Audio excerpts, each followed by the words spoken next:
বর্ষার এই সময়ে মাছির ভীষণ উপদ্রব। অসুস্থতা এড়াতে মাছির উৎপাত থেকে বাঁচা ভীষণ জরুরি। কয়েকটি সহজ পরামর্শ অনুসরণ করলেই মাছি সহজে তাড়ানো সম্ভব।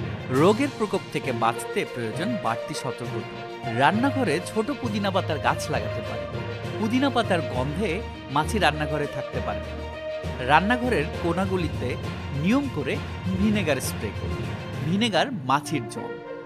এছাড়া ল্যাভেন্ডার বা লেবু গন্ধযুক্ত এসেনশিয়াল অয়েল সপ্তাহে একদিন স্প্রে করলেও মাছি আপনার রান্নাঘর থেকে দূরে থাকবে।